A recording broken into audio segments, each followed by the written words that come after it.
Hey, good evening, everybody. Gabe DeArmond here. State of the Tigers, our weekly show here on PowerMizzou.com, talking Mizzou football. Tonight, talking SEC Media Days. We're going to get into that in a minute.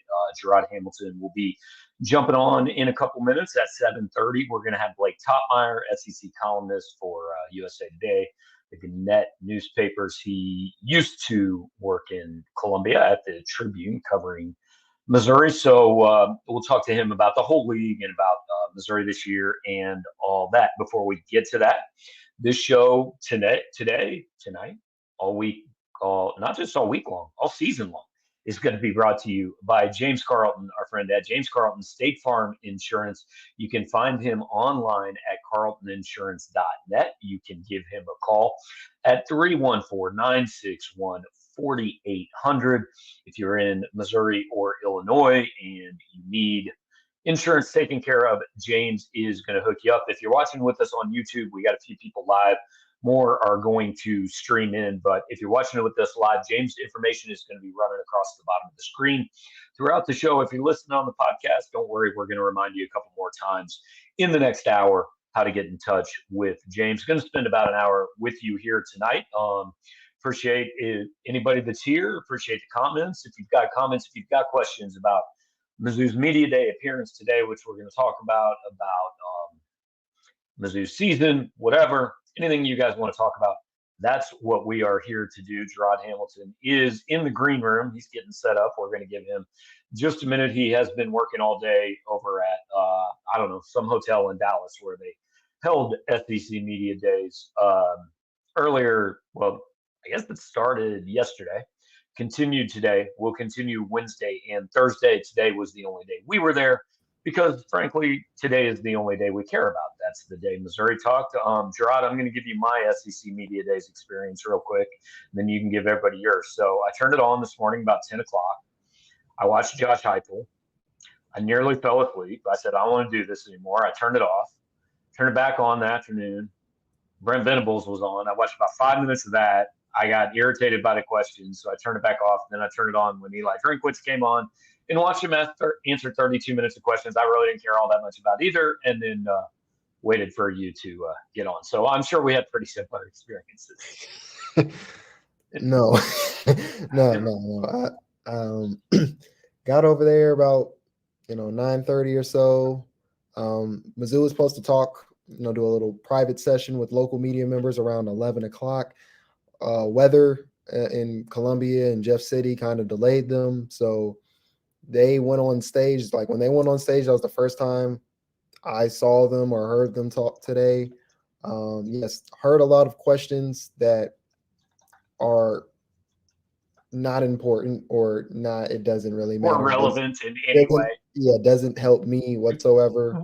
Well, real quick before we move on, can you tell me what everyone at SEC Media Days thinks of the atmosphere at Kyle Field? Because I feel like that's the important. I think every person has been asked that for 2 full days. Oh, it's 100,000 people. It shakes. It's the 12th man. It's the same. This is my 4th SEC Media Days, and they're all the same. It's very repetitive. It's very like when Brady and Christian and Luther was on the doing the podium stuff. I was at Brady's the whole time because I knew we were going to have the private session later because it got moved back. And I kid you not, more than half of that was every beat writer from a different school. Well, how was this person at the Manning camp? How was this quarterback? How was this quarterback? Just the same thing over and over. And it was like very, not mind-boggling, but it was just like, they got to stop. First off, if they're going to do media days, I think they need to do it sometime during or after fall. I don't know how they could fit it in, but do it when there's something substantial that happens, Here's what I think Media Day should be. Because, and I posted this on our message board.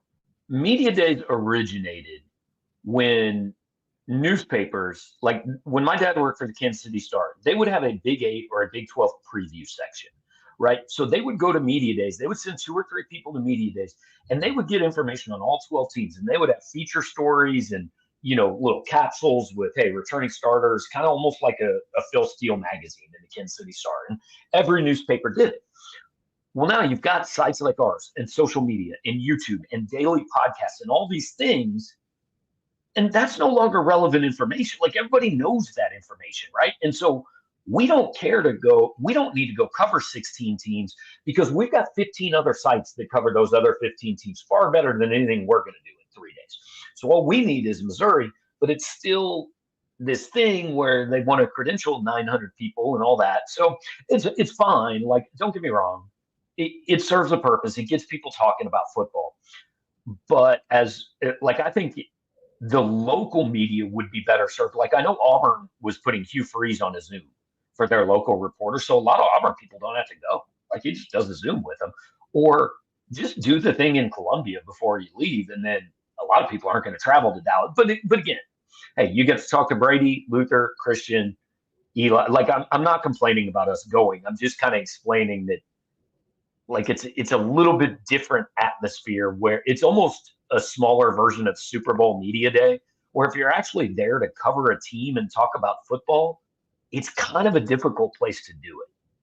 Yeah, it felt like when I was at the draft and I was trying to ask D-Rob a question, like, and I can't get it in because everybody's asking whatever. Luckily, at this point, when I was talking to Brady and I would try to speak, he seen it and he would just kind of be like, "All right, you can go ahead and go." Yeah, we'll get there. Yeah. So it's okay. It was cool. Yeah.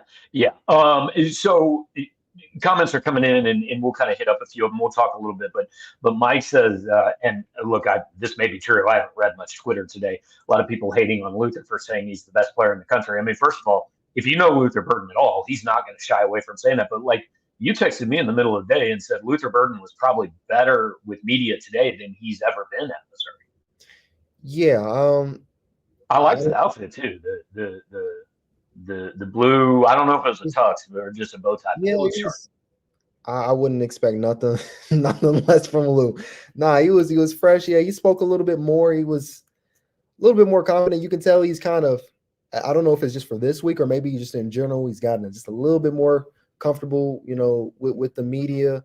He didn't say anything. No one, not even just him. No one said anything you did not hear or learn from Power Mizzou or during spring camp. They didn't say anything inflammatory. There's nothing crazy. There's no terribly new storylines. I mean, I have a couple stories coming out in the next couple of days that we can talk about a little bit, but there's nothing brand new where you're going to be like, now I know this about this team. Not really, but he was cool. Right. Yeah. This is more for podcasts for national people to get it. Everybody's in the same place. So, hey, if you cover the SEC now, you've got 16 different stories you can write between now and August 30th or whatever that first day of the season is. And also these coaches they know media days now, and they intentionally are bringing people that, like, the first year Missouri was in the SEC, TJ Moe went down there and he was like the star of media days, but you don't want the star of media days on your team because that means he's saying a bunch of crazy stuff, right? Like you want guys that are just going to go down there and kind of toe the company line. And I felt like most of Missouri's guys today, these were the talking points. Yeah, last year was fun, but last year doesn't matter anymore. It's not about anybody but us. And yeah, cool. Oklahoma and Texas are in the league. This is a hard league. Every week you play somebody, and let's go do it. Yep. And I told you separately in text messages, like I was basically telling you there was nothing different, and you kind of said like, well, basically talking about positional things and stuff like that. And I was like, to be honest, that's not what it was though. It was just other storylines that people have already been thinking about since January with, Coach Batoon and Coach Early, or expectations. That's really what they just leaned on throughout the day. So I don't know, a lot of fluff. I like that. That's a big change too, because 20 years ago, like when you went to conference media days, nobody had probably written much about these teams for 3 or 4 months, right? Since spring football. Well, now you've probably written 150, 200 stories about this team since the end of last season.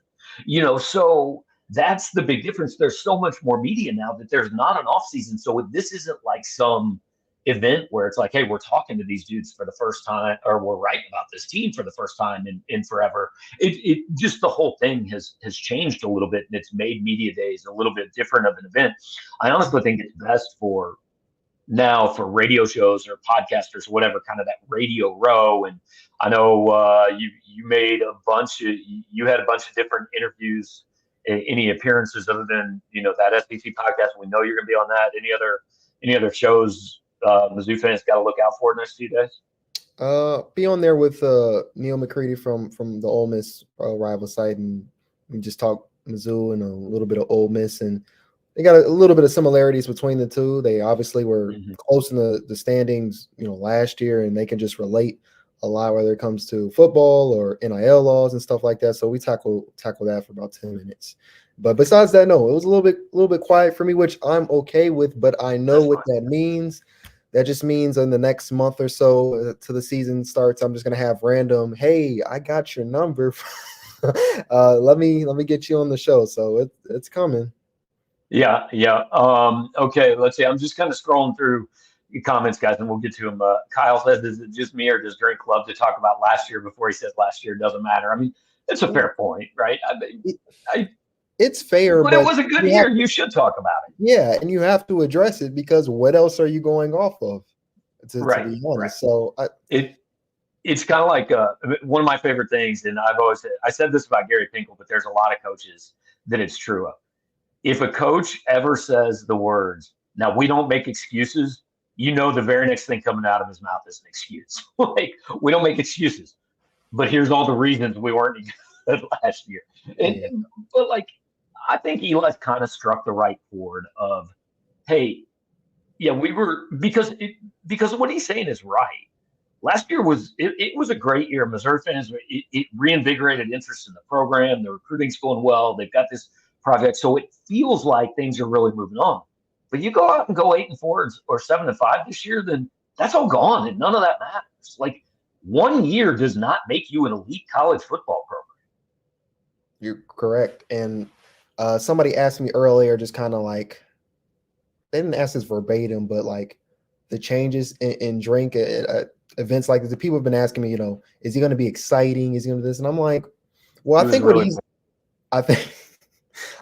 good, like he should be, probably. Yeah. I think what he's learned or he's gathered or whatever is just the way he was talking, I guess, in previous seasons was as if he had the current team he has now, or just had last year. Like, he was talking that way and being a little boastful, I guess, or whatever. And people, like, you were going 500 for 3 years in a row. You can't necessarily do that. And then last year he kind of calmed down, and this year he's still kind of on the same thing as last year, as far as just like, be humble. We're going to see, you got to keep going and progressing before you can start popping stuff for real, So this just occurred to me. Tell me what you think of this. I think, and maybe I'm giving Drink a little too much credit here, but I think he's a smart guy, and I think he gets PR, and I think he knows how to work the media. I think the first 2 or 3 years, he was taking attention off of his players and off of the product on the field, because he knew they didn't have a team to go out and win 11 games, right? So, hey, if the coach is out there pulling out lightsabers and doing crazy stuff, like, we're all talking about him, and we're not really talking about the fact you went 6-6 and lost to Army or whatever, right?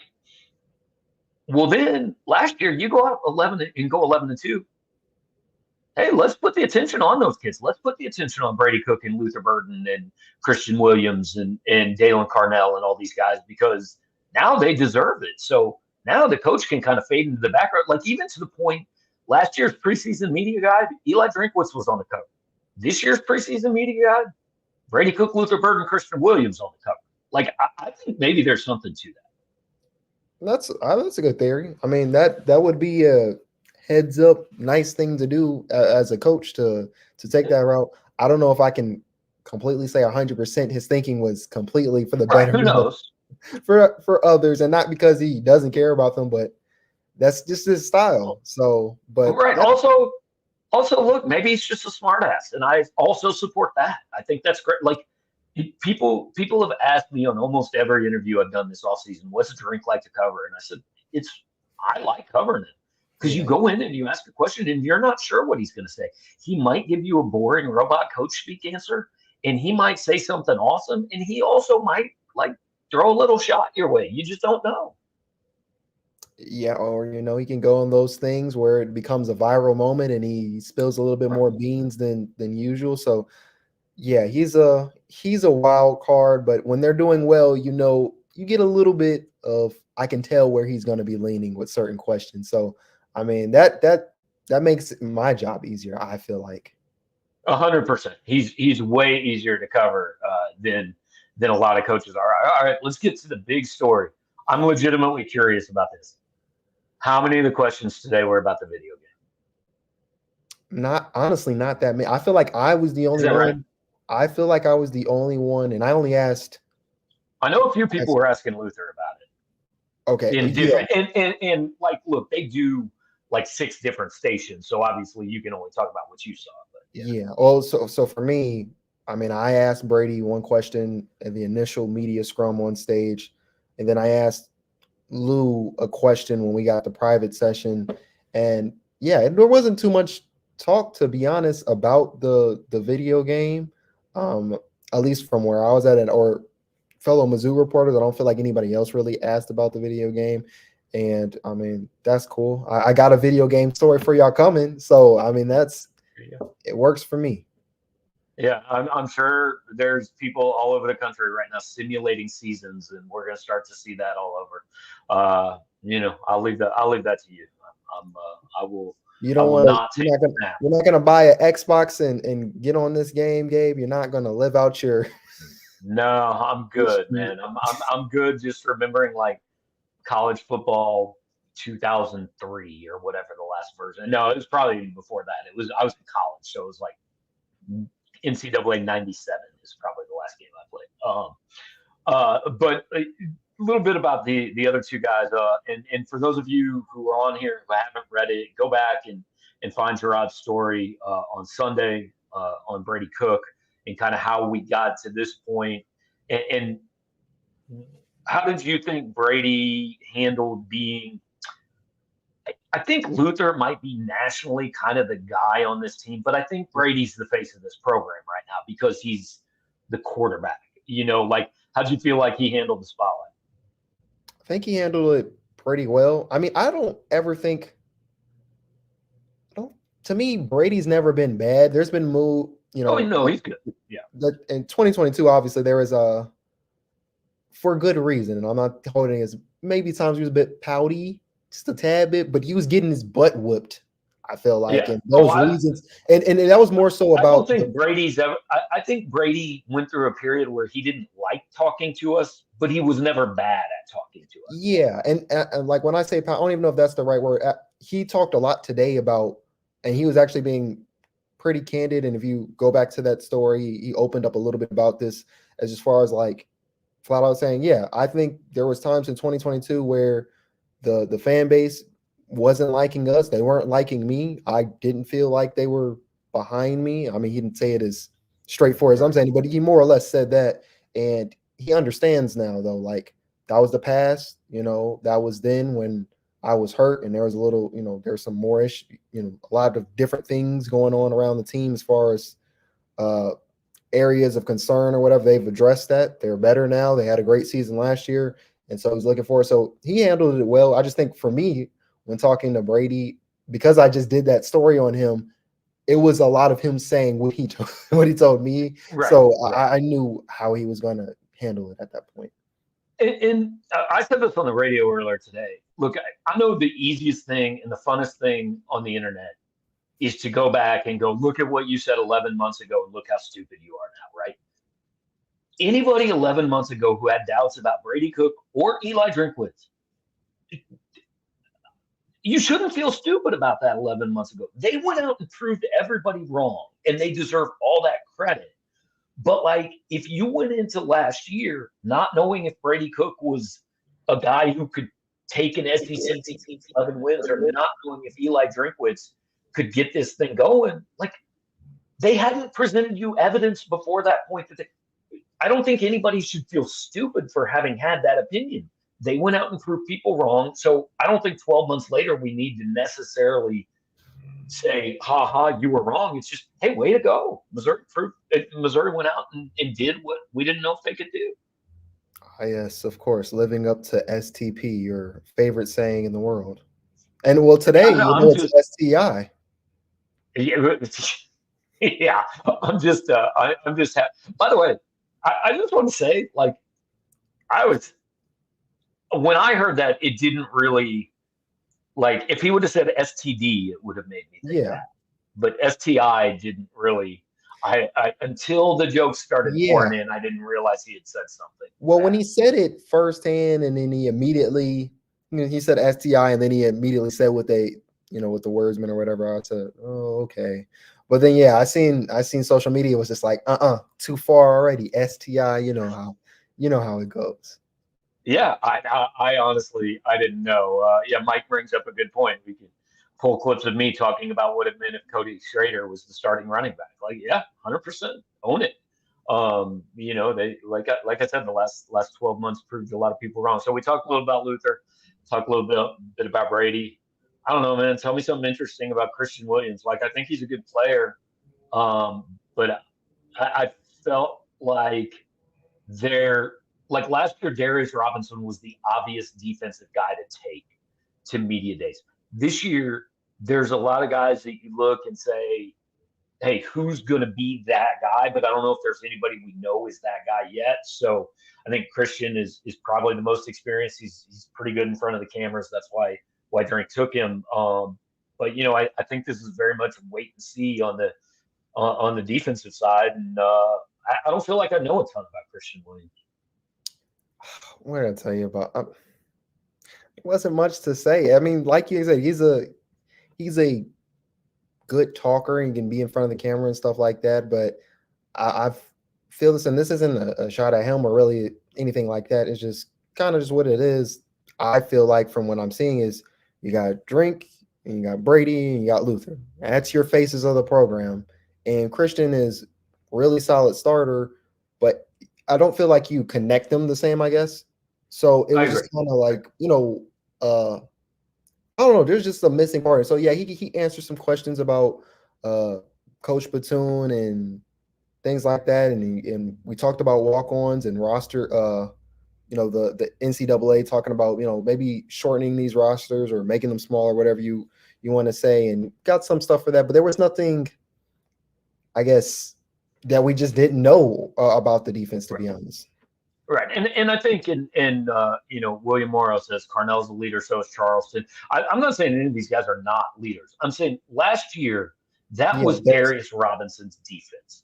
He was the guy that every guy on that team looked at and said, I'm going to run on that field behind him, because he'd been here for 5 years. He'd stuck it out through the bad times.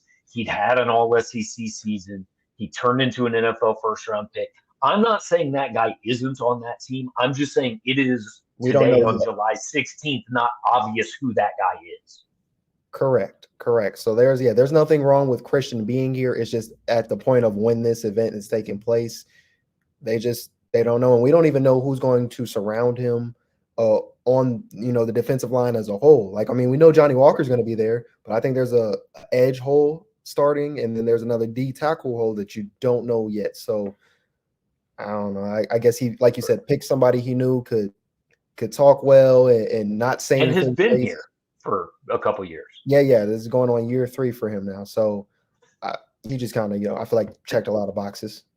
And also, I think, like Brady and Luther, the reason those guys are the faces of the program is so, like, I'm going to go, you're way too young to remember this. Way back when they first started doing, I think it was a Baseball Tonight commercial. They had Tom Glavine and Greg Maddux on a Baseball Tonight commercial, just watching dudes hit batting practice home runs. And the whole thing was chicks dig the long ball, right? It was like everybody's paying attention to these guys hitting 60 home runs, not paying attention to this Hall of Fame rotation in Atlanta. Like, the quarterbacks and receivers get the attention. That's the sexy stuff, right? The offense is the stuff that, if you're a starting quarterback, if you're a wide receiver, you're going to be the face of a program much more than even Darius Robinson was last year. Mm-hmm. Yeah. So that's Absolutely right. And now it looks good because when I think about last year's group, it was KD, D-Rob, and Javon Foster. And when I think of an event like SEC Media Days, and we say it all the time, your star players and the quarterback, whether he's a star or not, they need to be in front of the If you're not bringing your quarterback, it may not be a great sign.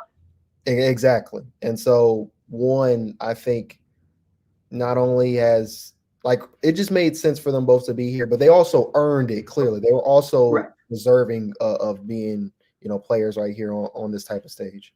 Yeah, and coaches do treat this as like a reward for kids because look, they get to put on a suit, they get to fly in a private jet from Columbia, they get to be on with Feinbaum or Darinoka or whoever it is from the SEC network. They get to be around all these other star players and coaches. So it is a reward for guys. And like you're not giving that to a first year. Like Josh Heupel didn't bring Nico, and I'm not even going to try to say his last name. Well, he started one game in his life. Like that doesn't mean he's not a good player. He just probably hadn't earned that. And so we got about 5 minutes here, 5 minutes before we let Jarod go finish up and Blake Toppmeyer comes in. So this is where I want to go with this. Robert says, do you think Missouri will make the SEC championship? So before we get into that, I know part of SEC Media Days tends to be voting. You have the option to vote for the all-league teams in the order of finish. Did you do it?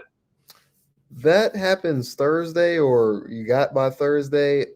Gabe, we've talked about this plenty. I hate everything that does. Oh, I hate the whole SEC team, but I'll do the order of finish. Like I took a shot at the order. I haven't thought about it yet. I mean, just because I'm still working right after we finish this, so I haven't thought about it yet. Does Mizzou make the SEC championship? They definitely have a chance. I brought this up. I'll give you guys a little teaser when I was on the SEC podcast. I brought up Notre Dame and them and where they fit in. How if Mizzou goes 10-2, what type of issues that could spell for them? Like Notre Dame, they can't be a top 4 seed, but they're also not playing for a conference championship. So let's say, teams that are playing for conference championships or whatever, they're 10-2 and they're kind of at the back end of the 12-team playoff. What happens if you lose? And then it seems like Notre Dame gets in for sitting on their butt.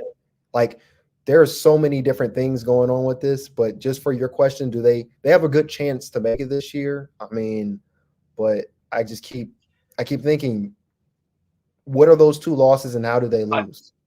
If it is 2 losses.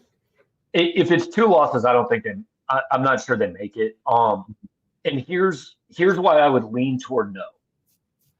I don't know exactly what the tiebreakers are, right? Like, let's say they even go 11-1. Cool. That means they beat Bama, so they're in probably ahead of Bama. But what if LSU's 11-1? How do you break that tie when you don't? I don't know what the tiebreakers are. Yeah, so like, if Georgia's 12-0 and then you got 2 11-1 teams, I don't know who gets it because I don't know how they figure it out. So look, I would lean toward no because in a 16-team league, probably not. Like you've got a better chance to make the playoff than you do the SEC title game.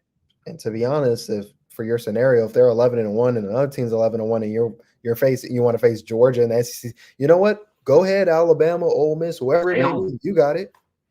Yep.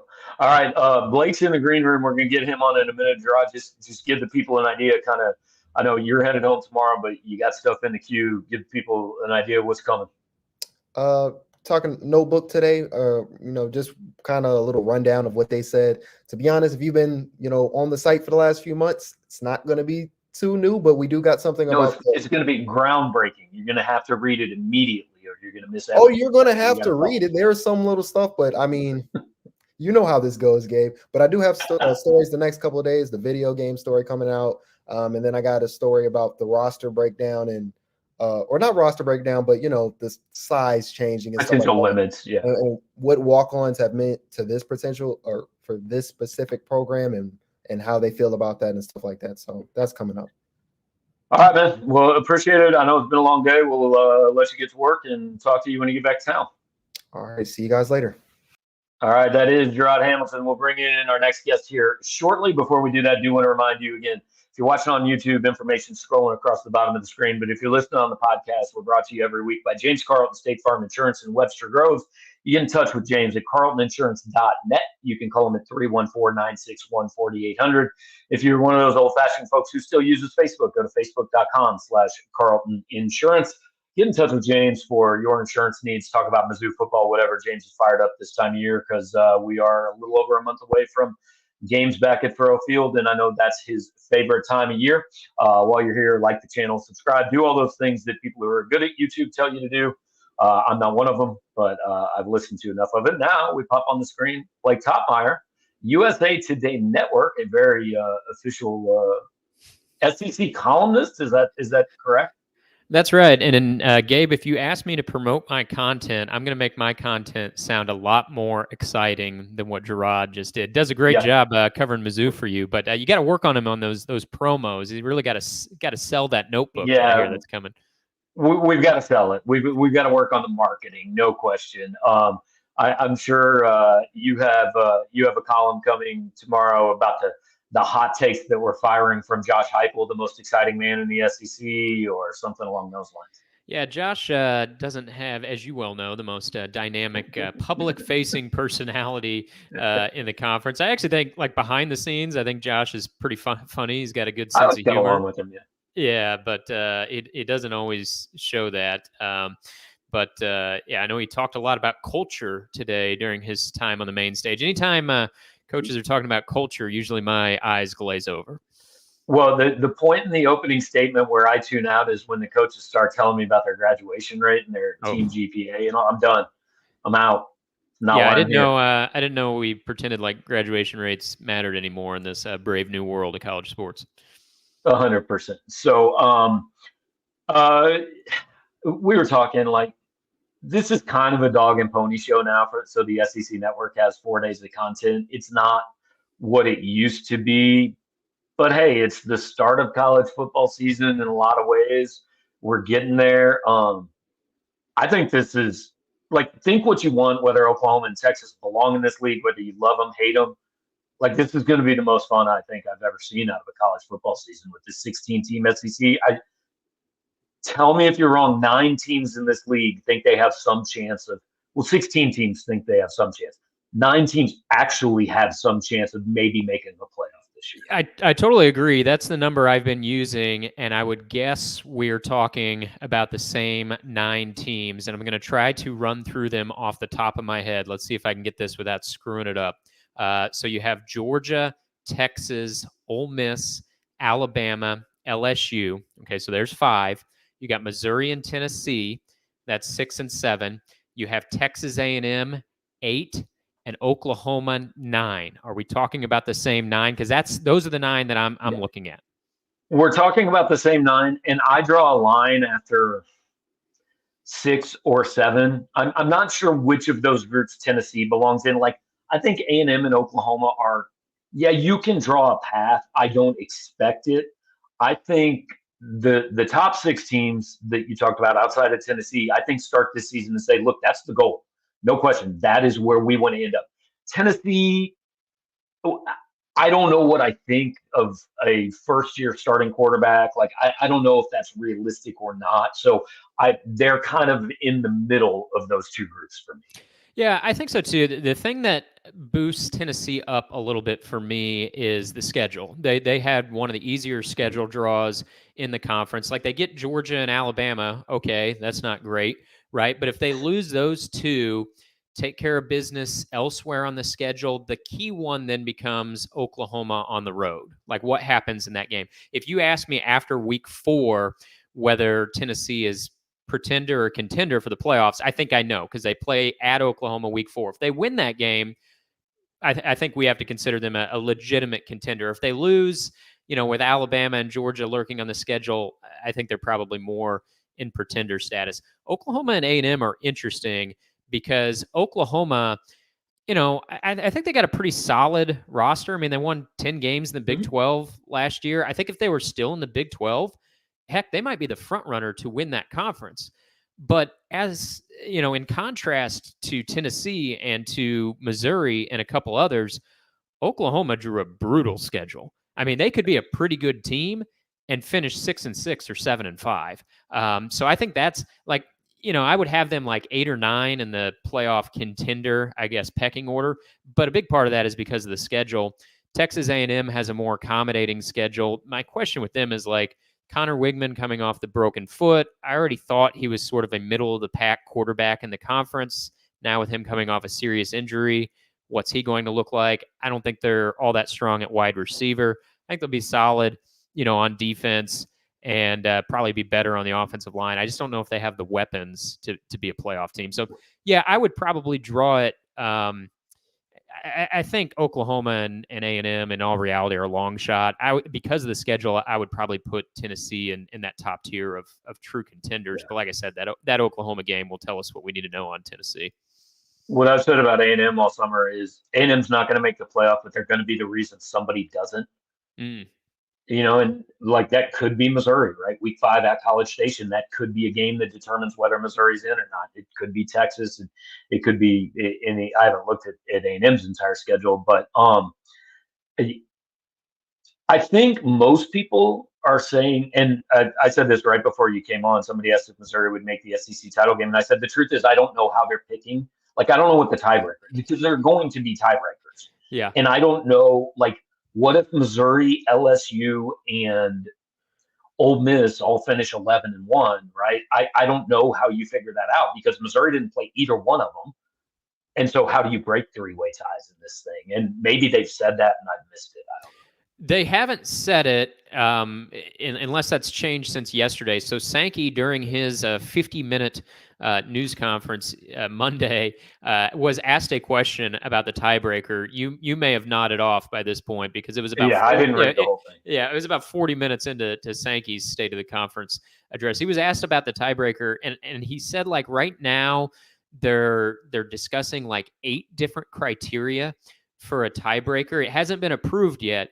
But apparently there's like an 8-point tiebreaker plan that they're going over. That is the only thing, maybe not the only thing, but that's probably the biggest thing I don't really like about a 16-team conference without divisions. For the most part, I think this is going to be a lot of fun. I think it gets you out of that scenario where, one division could be in a rut for a long period of time. And so if you're in one side of the conference, you have it easier than the other side, which we've seen that flip back and forth over the years, but for a while it was probably the East. I like it better. I think 1 through 16. I think the schedules have the chance to be a lot more balanced this way. But I mean, it was pretty clear cut who was going to the SEC championship in the division format, right? I mean, if teams were tied, you looked at the head to head, and that usually decided it right then and there. With 16 teams, not everybody playing, everybody there could be a just looking at conference records, there could be a few 7-1 teams in the conference, and Georgia sitting at 8-0, or maybe it's Texas at 8-0 if they win the home game against Georgia and Austin, or whoever. You got one 8-0 team, and you got 3 or 4 teams sitting at 7-1 in the conference. It's going to get pretty messy, and I'm sure what you guys discussed is like whoever's left out of that tiebreaker scenario and doesn't get to go to Atlanta, the fan base is going to be up in arms. They'll probably be. No, I think it's great. I don't think you want to go. Absolutely. The fans are going to be up in arms. They're going to be whispering like conspiracies theories, but I agree with you. Unless you're going to win the conference title, then I think that's an advantage. But if you're going up against, say, 12-0 Georgia, and you're heading to Atlanta for a 2-touchdown loss, no, you'd rather have the week off. You're probably going to host a first-round game as the third best team in the SEC anyway. You'd probably draw like the 7 or 8 seed, be hosting a first-round playoff game, and you're coming off of an open date. I think that's a great scenario to be in. And Kirby Smart actually talked about this a little over a year ago. It was at the spring meetings in Destin in 2023. It didn't get a lot of play because, things in the spring meetings usually don't get played up as much as media days. But Kirby was talking about like the flaw in this whole playoff structure is that it's better to finish third in the conference and get an open date than the scenario we're talking about. Go to the conference championship game and get your butt kicked by maybe the number 1 team in the nation. So I don't think Kirby is planning on getting his butt kicked in Atlanta, but he did make a fair point that I think we're touching on here. Like, you're better off finishing third than second in a lot of ways. So along those same lines, this is a conversation we've had a lot this year. And look, this doesn't apply to Georgia, Alabama, LSU, the schools who have played in these types of games 100 times, right? You want to go win the SEC title and get the bye and all that. If you are a Missouri, if you are an Ole Miss, frankly, at this point, if you are a Tennessee, what would you rather do? Win the SEC, say you're the SEC champs and you're the 2 seed or whatever, you're sitting here waiting to see who you play. Or you know what? Just give me the 5 seed, give me the 6 seed. And I now have the biggest athletic event in the history of my school hosting, whether that's Oregon or Notre Dame or whoever it is, in a home playoff game. If I'm Eli Drinkwitz, give me the home game. I'll go on the road and play number 4 next week. Fine. I won a game at Thoreau Field this year. Totally. And I think if you offered a fan base the SEC championship versus winning a first-round playoff game, let's say you win the SEC championship in some fluke and then get bounced in the quarterfinals of the playoff. If you handed a fan base that versus saying you could host a first-round playoff game, win that game, and then, yeah, sure, you lose in the quarterfinals, I think most fans would rather have the first-round playoff win than the SEC championship. Like, I think conference championships are going to remain important for the ACC and the Big 12 because those conferences could be 1-bid leagues. I think they're 1 or 2 bid leagues in most years. I say most years, not knowing how long these conferences are going to look like they look now, and how long we'll even have the 12-team playoff. But let's say the 12-team playoff continues. Let's say the Power 4 continue. I think ACC and Big 12 in a lot of years are going to be 1 or 2 bid leagues. So I think the conference championship's huge. For the SEC and the Big 10, no. What's important is finishing in the top 4 of those conferences and hoping that, you're maybe the third best team in the conference and not the 4th, because that could be the difference in hosting a first round playoff game versus going on the road. I think the SEC, I have a hard time seeing the SEC getting fewer than 4 playoff teams in most years. I think the cutoff line is like going to be, do they get 4 or 5? Right. And so, yeah, the key is going to be being in the top 3 teams. And I think that gives you a good chance to host. If you're the 4th best team in the SEC, I think you probably get in. You may have to go on the road. And then if you're the 5th best team in the conference, you're on the bubble. What's going to be difficult at times is maybe determining from the playoff committee who is the 3rd, 4th, and 5th best team in the conference. Again, if we're talking about a bunch of 10-2 teams, some of which haven't played each other during the regular season, that's where it's going to get kind of messy for the playoff selection committee. All right, so obviously most people watching this are Mizzou fans.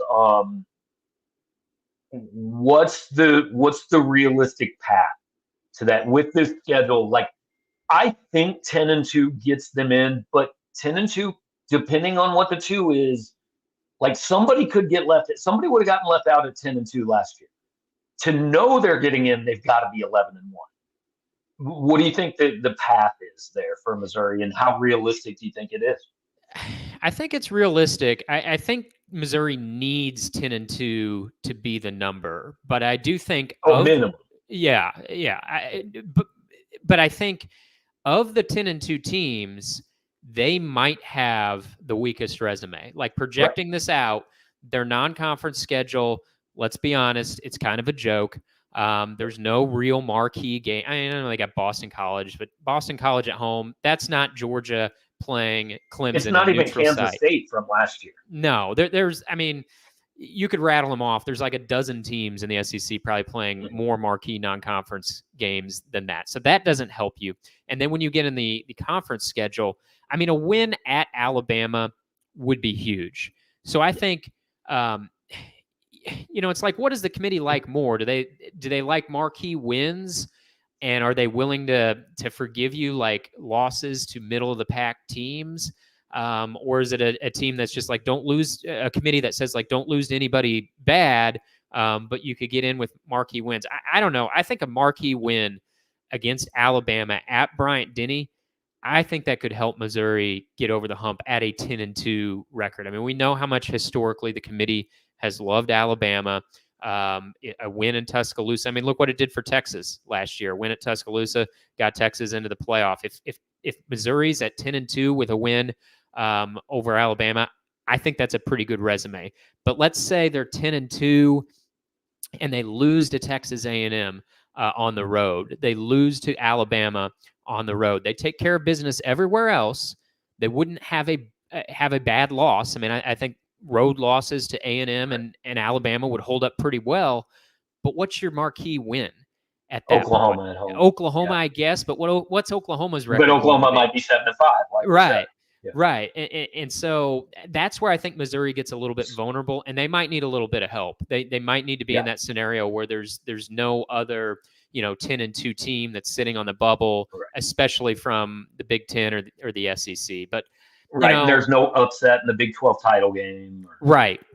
Yeah, I think looking at the schedules of the realistic playoff contenders, I think Missouri would be the most vulnerable at 10-2 for a couple of reasons. The biggest being the schedule. I mean, they did draw one of the most favorable schedules in the conference among playoff contenders, especially. Right, unless somehow A&M and Oklahoma are both 9-3, or Auburn's a 9-3 team that we don't see coming. I agree. The best case scenario, if you're saying 10-2 is the number, the best path for Missouri there is a win over Alabama, because that's almost like 11-1. I'll give you the worst case 10-2 for Missouri, and I don't think it's actually losing at A&M. I think it's losing the Alabama and Oklahoma games, because those are games 8 and 9. So you go 7-0, you lose 2 in a row. The problem is what you've got left after that is South Carolina, Mississippi State, and Arkansas. So you can't do anything to impress anybody after that. So they've got to win one of those two. I mean, if they lose both of those games, I don't care if they win the rest. I think that's the worst case scenario, because no matter what anybody says, the college football tells us if you're going to lose, just do it before like October 15th, and we forget about it. If you do it after October 15th, we're going to hold it against you. Well, and if we're playing this doomsday scenario out a little bit, yeah, I agree. That's back-to-back games, and one of those losses would be to Alabama. And let's play it out a little bit. What if Alabama finishes? What if they finish 9-3 though? And the final spot comes down to 10-2 Missouri or 9-3 Alabama. They're going to take Alabama because they won the head-to-head, and we know this committee historically loves Alabama. And because they're Alabama. Right. So, yeah, that is a great point. Being back-to-back games, they don't have any chances for marquee victories in the final 3 games, and that win over Texas A&M would feel like a long, long time ago, and you're sort of hanging your hat on winning at A&M first weekend in October at 10-2 with back-to-back losses to Alabama and Oklahoma. Yeah, you're right. I think that leaves them probably on the wrong side of the bubble. All right, so let's go just kind of conference wide again for a few minutes. Give me a team that you think people are talking too much about, and a team you don't think they're talking enough about. Not talking enough about might be Texas A&M, just because I don't hear much talk about A&M at all, and that's bizarre, because every year A&M is the most overrated team in the conference, right? Or maybe not every year, but it seems like more often Pretty than much not. Every year. Yeah, A&M was the king of like May, and then they were the fools of September and October. This year, I think it's turned on its head, and I think part of that is because their hire, while not a bad hire, it's not like the flashy hire. Like, unless you were a Texas A&M or a Duke fan, you probably had to run to Wikipedia to figure out who the heck Mike Elko was. They didn't hire Kalen DeBoer. They didn't hire Kalen DeBoer, yes. And so, like, I think, that doesn't get them a lot of hype. And then based on just, like, year after year after year, they were overhyped, they flopped, they were overhyped and flopped. I think it's gone the other way a little bit. Like, I think A&M could be, like, 8-4, 9-3 type good this year, and no one's talking about them at all. And they could be the most improved team in the conference and still not make the playoff, because, I mean, they finished 5-7 last year, right? So, I mean, you go 9-3, you got a case to be most improved. You're still not making the playoff. But I think there's someone that is not being talked about enough. On the flip side of that, I think Ole Miss is a playoff team, but the hype for Ole Miss, it feels like, has jumped the rails a little bit. Like, I had this conversation with my friend who covers Ole Miss about a month ago, and he said, I don't understand why Ole Miss is getting so much more hype than Missouri is. They're the same team in the same situation. Yeah, and they were kind of the same team last year, right? They both brought a ton back. They both have relatively accommodating schedules. I mean, to me, they're both right in that playoff conversation. But Ole Miss somehow is like Ole Miss is treated as the lock right now. It seems like they're treated as a lock. They're also treated as a national championship contender by many. It seems like they're treated as a SEC champion contender, and Ole Miss does really, really good under Lane Kiffin at winning the games it is supposed to win. Like Lane has been a master of that in Oxford. On the flip side, I know it was only a 2-touchdown game, but Alabama beat them decisively last year, and Georgia just stole their lunch money. I mean, they it's crushed why their Missouri soul. was ranked higher than Ole Miss last year, because Missouri legitimately competed with the two elite teams they played, and Ole Miss didn't. Right. Yeah, got crushed by Georgia, and so like to be a national championship contender, you have to really, really, really have closed the gap with those two programs. And I think Ole Miss is better this year. I think they did load up through the portal, and they do that every year, right? But I think what Lane did better this offseason was he addressed some needs on defense. Like it wasn't all just out going flash and skill position guys. Like he got some bona fide dudes to help that defense. So I think they're going to be better. I think they are going to be a playoff team, but I don't know. It feels like they're on that like national championship list, and I think that is overblowing them a little bit. Beyond that, I don't know. Like I don't know who's being hyped up a ton that I just don't totally believe in. Do you got somebody on that list? Right, so let me give you mine. I think, and they're not being hyped at the level of Ole Miss or some of these other teams, but people are talking too much about Oklahoma for the same reason we talked. Like if I was Joe Castiglione, I would have called Greg Sankey and said, "Why do you hate me? What did you do to me with it? Like this is insane." They could legitimately be a good football team and go 2-6 against this SEC schedule, and so that's part of it. The team that I have actually said I think is going to make the SEC title game, because when I look through the schedules, LSU. I think because LSU gets Bama and Baton Rouge, they get Ole Miss and Baton Rouge. And what do you say? What you just said about Ole Miss, those are games Ole Miss doesn't win. Like if they go do that, that's great, but they've never done that. So if they win those two games, I can see LSU at 11-1 actually being in the SEC title game and being a playoff team. Now, look, that's putting a lot of respect on Garrett Nussmeier, and I know they lost 2 first-round receivers, but it's really unpopular at any place in the SEC other than Baton Rouge to say you think Brian Kelly's a good football coach, but I think Brian Kelly's a good football coach. And I just think the schedule, like I think they've got 2 games that can put them in. Yeah, and historically, year 3 has always been the year for Brian Kelly. I mean, that was the year he got Notre Dame to the national championship game. It was his breakthrough season at really every stage of his career. And the schedule, the tough games for LSU, most of them are at home. You mentioned Ole Miss and Alabama. They also get Oklahoma at home. So 3 of their toughest games at home. I think the defense has to be better, right? I mean, it can't be worse. It just absolutely can't be worse. You would know better than I, but I mean, Blake Baker seems like he knows what he's doing. I would think sometimes I think coordinator hires are a little bit overblown, a little bit overrated, but that adds up as a good hire. I think Harold Perkins is probably going to be better in year 2 as an inside linebacker than he was last year. Defense has to be better. I think Nussmeier's pretty good. He's not Jaden Daniels good, but if the defense is somewhat better and getting the tough games at home, if you would have asked me at the end of January to name my playoff teams from the SEC, I don't think I would have had Alabama because, coming on the heels of Saban retiring, they lost a few key transfers. And I'm not sure I would have had LSU. And it's interesting, folks like us who kind of monitor this and cover this day after day after day, and the season's only like 4 months long, you have a lot of time in the off season to change your opinions, right? And so in the 6 months since the end of January to now, those are 2 teams that I've warmed up on quite a bit as being playoff teams than where I was at the end of January. And like, what's changed? Not a ton. It's just like, your emotions change with time. You take another look at the roster, you take another look at the schedule, which I think is key. And now I like the playoff chances for both those teams better than I would have 6 months ago. I've said that a lot. Like, think about how much time of our lives we spend talking about what equates to 13 or 14 days a year.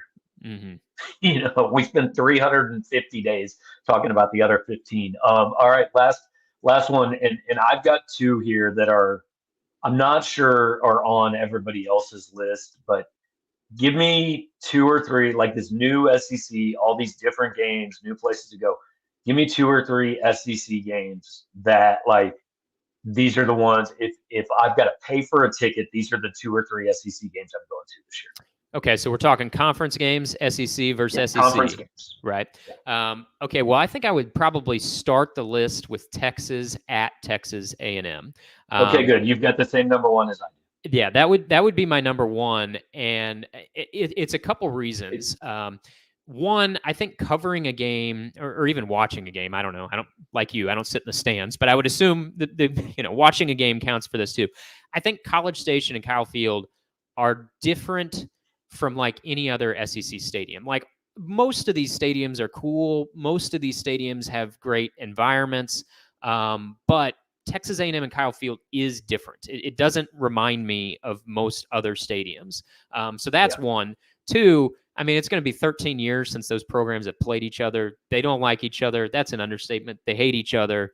A&M's going to have something to prove with Texas being in its first year in. So yeah, that would top my list. I mean, is there a better college football potential storyline than A&M having 12 years to go, ha, ha, ha, we're in the SEC, never really doing anything with it, and then costing Texas a playoff bid in its first year in the SEC? It would be amazing.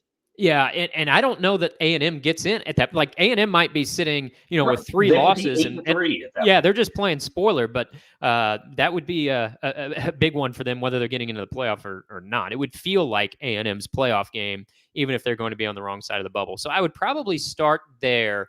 I'm trying to think of like games that I know I'm going to this year that I'm really jazzed about. I mean, Georgia at Texas, I think is going to be a fun one. I'm probably influenced a little bit because I really like trips to Austin. I've been there a couple times over the years. I like Austin. I don't think the stadium is that unique like that. I mean, it's loud, it's big, but it falls into the category of like, there's a lot of other SEC stadiums that I think are like that, but Austin's cool. It's a huge game. So that one would be near the top of my list. Another sneaky one that might kind of fly below the radar. I think Ole Miss at LSU is going to be a lot of fun. Like that's kind of right in the middle of the season. That almost feels like it could be an elimination game. I'm not sure if there's room for both those teams in the playoff. Whoever that loses that game is pretty vulnerable. Ole Miss beat LSU in Oxford last year. You would think, I don't know if the game times are out. Maybe they're out, but if they're not, I would think that's a night game. We know LSU has in the conference bylaws they only play home night games. Exactly. Yeah, we know what that place is like at night. So that would kind of be off the top of my head three big ones. What am I missing? Fill in the gaps. All right, so let me give you, and this one it's not on the same level of those, but it's for the same reason as A&M Texas. And William Morrow actually hit it. It's my second one. I want to see Josh Heupel back in Norman. Tennessee at Oklahoma. I think it's OU's first league game. I think that's right. I could be wrong about that, but I think I'm right. And he was asked a bunch of questions about it today. Obviously, said nothing. But look, the split between Josh and Oklahoma was not great. I don't think he basically got let go because he wasn't the head coach's brother. Like he was running the good side of the team and didn't keep his job there. And now he's back in the SEC and all credit to Josh. He's done it. I didn't think it was going to work when they hired him, and it's worked very well. He's done a really good job there. But him going back to North, again, we look for, is it going to determine somebody in the playoff or a national champion? Probably not. But we look for those what's a cool storyline. Mm-hmm. Anybody that can get the access to follow Josh Heupel for the week they're preparing for Oklahoma is going to have a hell of a story. Yeah, that's a good one. And I guess a little inside baseball. I've already booked my flights for a couple games this season because you don't want to wait till the last minute. In my role, right. Book 2 weeks out and the flight all of a sudden is $800. And so a lot of the games that I cover are drivable, but a few aren't. And some of them I book way in advance. And that is one that I've booked in advance. I'm covering that game. I've looked at the schedules because of the narratives you talked about. Oklahoma's first league game, Heupel returns game, just a big game. Selfishly, Oklahoma is the only SEC venue I've not yet covered a game at. I've covered a game at Texas, haven't covered a game in Oklahoma. So yeah, I already booked my ticket for that one. I'll be at that one. So that one is deserving of being on the list. I think when we look at like big September conference games, that one's right there. I think maybe Georgia plays at Alabama in September. Yeah. I don't know why I didn't say that one.